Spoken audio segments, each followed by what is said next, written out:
Halo Bapak Ibu dan para endolers, jumpa lagi dengan Santo Sapi. Untuk masakan kali ini saya akan membuat cemilan. Cemilannya ini berbahan dasar lobak. Bagi yang belum tahu lobak itu mirip-mirip dengan wortel, mungkin masih dalam keluarga wortel gitu. Saya juga nggak terlalu paham, namun warnanya putih. Dan selama ini saya taunya lobak itu ya cuma buat obat, buat jamu kayak gitu. Jadi lobak dicampur nanas, dicampur kemiri, di blender, terus diminum airnya. Tapi itu aromanya sungguh-sungguh asoy. Kalau nggak bisa menahan baunya ya akan keluar lagi. Nggih, bagi yang penasaran bagaimana cara membuat makanan berbahan dasar lobak versi Santo Sapi kali ini, monggo ikuti videonya dari awal hingga akhir. Bantu subscribe bagi yang belum subscribe, bantu like, komen, dan share bagi semua yang menonton video saya. Nggih, langsung di cus. Untuk membuat menu kali ini, saya membutuhkan lobak sebagai bahan utama. Selain lobak, saya juga membutuhkan tepung beras. Tepung beras dengan lobak ini diharapkan beratnya sama, nggih. Misalnya ini tuh 200 gram, 2 on. Berarti ininya juga harus 2 on seperti itu. Berikutnya ada daun bawang. Ini daun bawang saya menggunakan agak banyak. Bawang putih saya pakai 4 siung. Kemudian saya menggunakan rebon. Ini kalau rebon boleh pakai, boleh enggak, terserah. Tepung kanji. Tepung kanji ini nanti saya membutuhkan sekitar 4 atau 5 sendok. Cuma untuk pengental seperti itu. Di ujung sana ada penyedap dan garam. Udah, sesimpel itu bahan yang saya perlukan. Sekarang langsung kita mulai, nggih. Langkah pertama, sekarang kita menyiapkan tepungnya dulu. Campur dengan tepung kanji. Ini saya tadi ke tepung kanjinya memakai 5 sendok makan, nggih. Tambahkan air. Ini airnya sekitar 500 hingga 600 ml, sekitar 2 gelasan.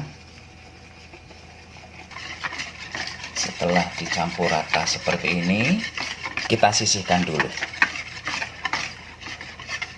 Berikutnya, Bapak, Ibu, dan endolers bisa menyiapkan lobaknya. Ini lobaknya sudah dikupas kulitnya. Bagi Bapak Ibu yang di rumah punya parutan, silahkan diparut. Karena saya tidak punya parut yang mumpuni, sehingga saya akan menggunakan penghancur.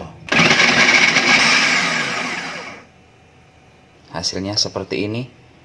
Jadi kayak kelapa parut tanpa kulit hitamnya itu, nggih.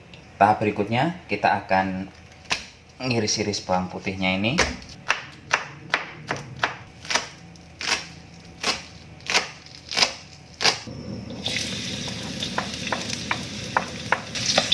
Masukkan garam, masukkan penyedap.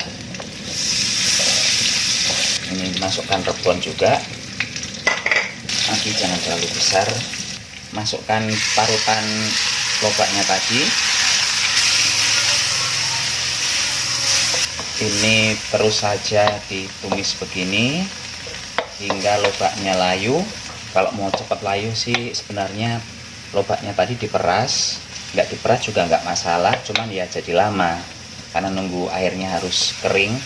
Setelah airnya hilang dan lobaknya terlihat layu, bisa kita masukkan daun bawang.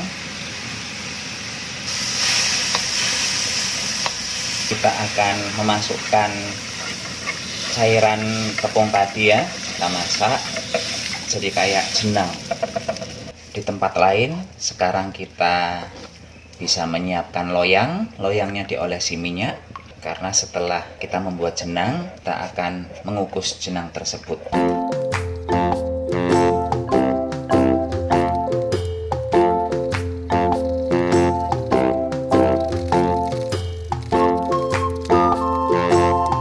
Sekarang saya sudah menyiapkan loyang. Ini sebenarnya loyangnya kekecilan. Begitu ada yang loyang besar, loyangnya kebesaran, nggak muat di panci, susah. Jadi ini saya menyiapkan secukupnya saja, nggih. Ini dimasukkan ke dalam loyang, dan loyangnya ini sudah diolesi dengan minyak goreng. Sekarang kita siap mengukus. Nggak terlalu kebanyakan lah ya, masih oke lah. Karena ini nanti kan nggak ngembang. Sekarang saya akan mengukus. Ini dikukus sekitar 40 menitan. Ini sudah 40 menit kemudian Dan roti lobaknya ini akan saya biarkan sampai dingin dulu. Bapak Ibu dan endolers, ini kondisi setelah beberapa jam ditaruh di kulkas. Sebenarnya ini bisa langsung dikonsumsi, cuman kebiasaan orang sini tuh setelah didinginkan begini akan dipotong-potong lalu digoreng.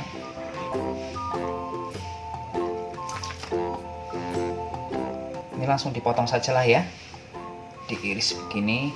Oh, ini lupa, saya mau olesi ini dengan minyak. Ini pisaunya udah diolesi minyak.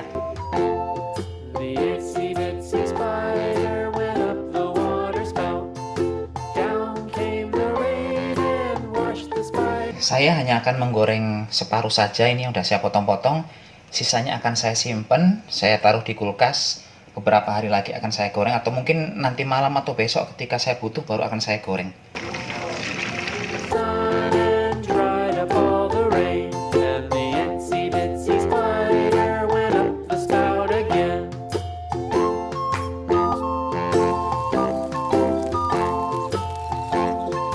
Bapak, Ibu, dan endolers, ini gorengan kue lobak yang kita buat dari tadi pagi dan baru bisa digoreng setelah sore, setelah menunggu dingin dan bisa dipotong-potong.